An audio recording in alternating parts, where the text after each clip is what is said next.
All right, this is Mr. Burns. This is a tutorial video for how to do your bones tell your height conclusion.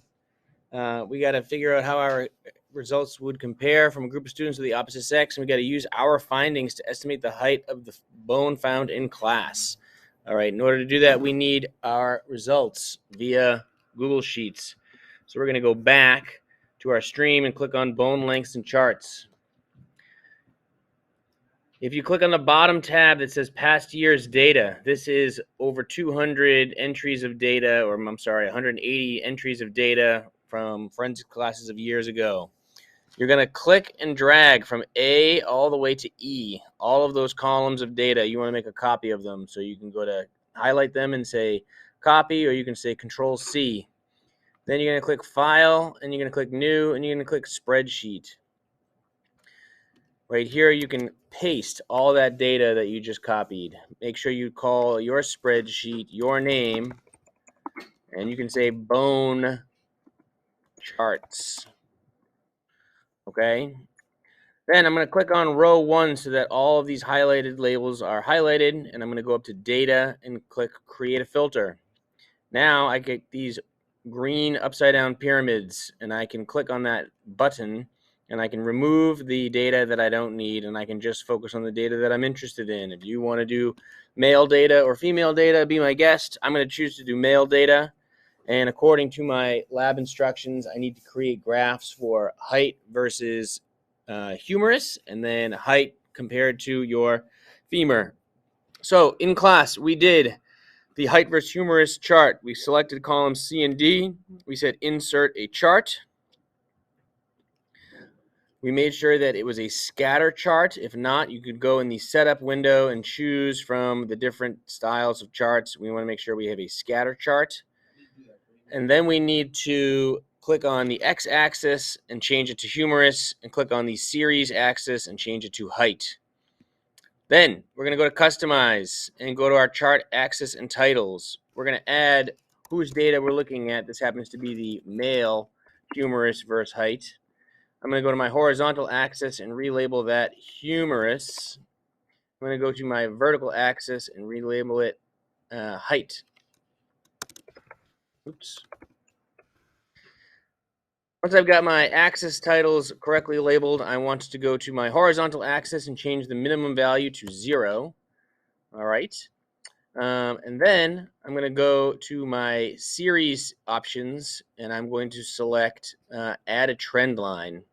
Once you've added that trend line, a bunch of options pop up. You can change the color to the trend line if you choose to. That's a little too pale. I'm going to make it this and maybe a little thicker.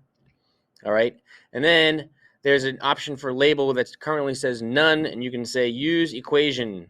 This equation right here at the top is your y equals mx plus b. Your y-axis is your height, so that says your height. Your y is equal to 0.672, which is your m.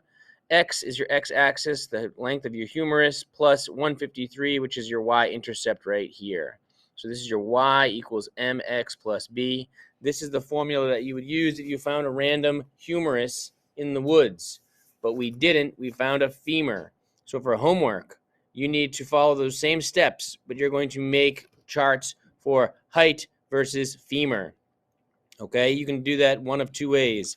You can click on C, hold down your control button, and click on E to select those two columns of data. Or you can just click and drag from C all the way to E, including the humerus, and we'll just remove it when we make our chart. So insert a chart. Again, we want to make sure that we have a scatter plot, and right now I'm looking at some kind of bar chart, bar graph, which I don't want. Okay, so I'm going to go into my setup options and change it from a column chart and scroll until I find the one with the little dots, and here it is right there. All right, my x-axis, I want that to be femur this time, and then I want to compare that to the height. I do not want to look at another set of femur data, so I'm going to click remove, and I've got my dots for that particular data. I need to go back to customize. I need to go back to the chart axis and titles. The vertical axis, I need to label it height in centimeters. Horizontal axis, I need to label that femur in centimeters. And for my chart title, I need to label this male femur versus height. Then I can go to my horizontal axis and change that minimum value to 0. All right. Then I can go to my series options. I'm going to add the trend line.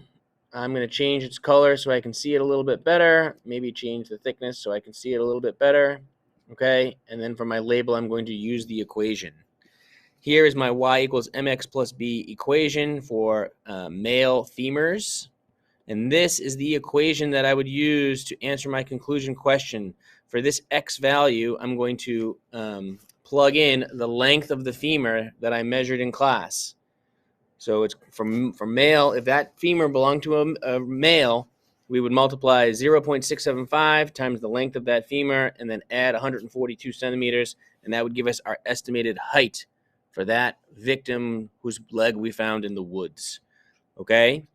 When you go to turn this in on Google Classroom, all right, you are going to answer these questions and you're going to include the link to the spreadsheets that you made so that I can see that you made your 2 charts for your specific data and you have an equation that you use and you're going to show your work. Okay?